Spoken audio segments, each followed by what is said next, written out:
ఎవరో ఒక సేవకుడు పూలు గూర్చి ఏదో మాట్లాడానని దేశమంతా అట్టడుగుపోతూ రాష్ట్రాల్లోని ప్రజలు ఎంత హైరాణ హంగామా చేస్తున్నారే, అలాంటిది ఒక శకపురుషునికి జన్మనిచ్చిన పవిత్రురాలైన మరియమ్మను గూర్చి ఎన్నో కారు కోతలు ఈ ప్రపంచం మాట్లాడుతున్నప్పుడు ఈ స్త్రీ జాతంతా ఏమైపోయింది అప్పుడు?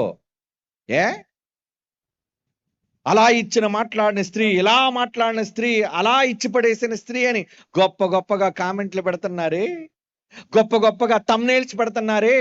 మరి ఒక దైవాంశ సంభూతుడు, దైవ స్వరూపి, దేవుని కుమారుడైన యేసు ప్రభు వారు, యేసు క్రీస్తు వారు భూమి మీదకి ఒక పవిత్రురాలైన కన్యక ద్వారా భూమి మీదకి వస్తే ఆమె గురించి ఎన్ని తప్పుడు మాటలు ఈ సమాజం మాట్లాడుతుందో తెలిసి ఎప్పటికీ పంతేరస్ అనే రోమా సైనికుడితో అక్రమ సంబంధం పెట్టుకుందట.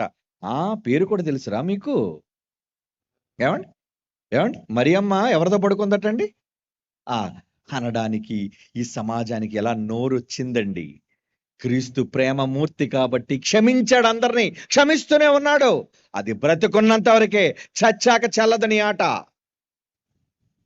చెల్లదో.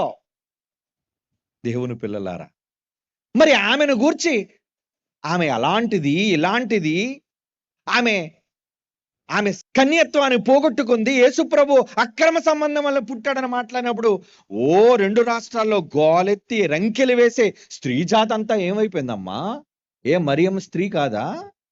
మీరు స్త్రీమూర్తులే కదా. ఒక స్త్రీని గూర్చి పూలు కోసం ఒక మాట అన్నందుకే సరే, ఎవరైనా ఈ దేశంలో స్త్రీని గౌరవించాలి,